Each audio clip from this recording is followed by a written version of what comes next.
Hello guys, you're welcome to coinism. On this video we'll be talking about Bitcoin. We'll be looking at Bitcoin chart, Bitcoin analysis, the next possible areas of resistance and support. So going straight to the point, you can see I've already highlighted two places that we should put our eyes on. We should focus our eyes mainly on. This is the first point, which I tag resistance zone and supply zone. Then this is the second one, I'm tagging support zone, which is also our demand zone. Demand zone in the sense that prices are very cheap here. The prices are very cheap and buyers will want to come in, buy something very cheap, sell very expensive. So the supply zone is overvalued zone. So within days ago, this 45k 46k has been a major resistance point. The prices have seen massive rejection after pumping. We can see our first rejection here and our second rejection within this resistance zone. So within this zone, you can see there are other elements or other structures within this zone. The first one is our symmetric triangle, which is this one. Our symmetric triangle. Sorry, let me remove this. Our symmetric triangle, which is this one. So the prices are respecting a symmetric triangle inside our support and our resistance. Also, you can see another zone and another zone.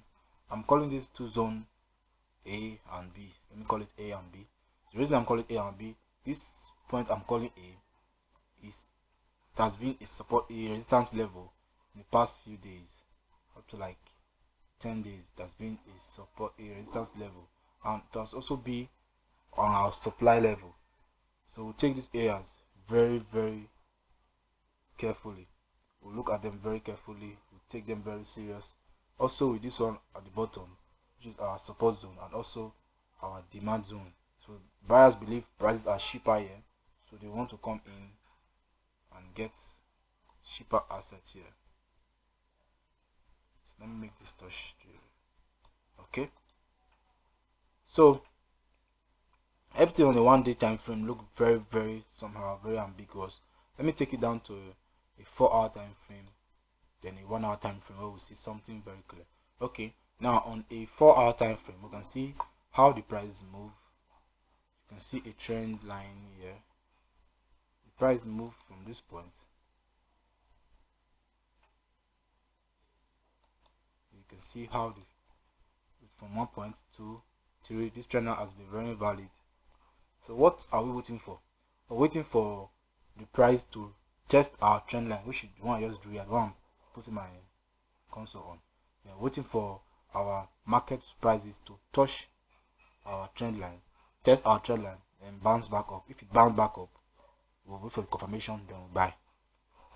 But if it doesn't test and rebounds, or maybe it tests and break, there's no problem. We'll wait till it gets to our boundary of our symmetric triangle, or at this our demand zone, which is very relevant. This is our demand zone, and you can see on the 4-day time frame, 4-hour time frame, our RSI, our stochastic RSI, is showing overbought.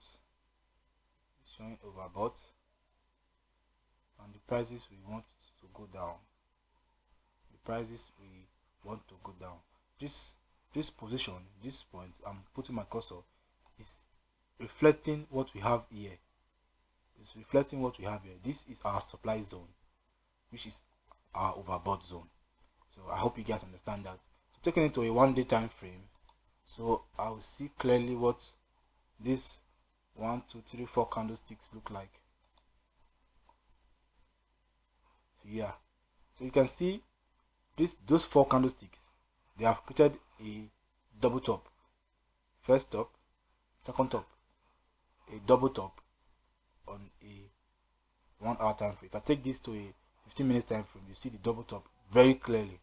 So what I believe right now is that we are going to test our trend line, which has been valid for the past hours. So we're going to test our trend line, which is this trend line. Then if we test the trend line and move up upward, then I'll buy, but I'll wait for the confirmation before I buy. And let me see if it breaks. If it breaks down to this our boundary, or this our demand zone, which is we should take this zone very important, then I'll buy. So guys, if you enjoyed this analysis, please support us by subscribing to this channel.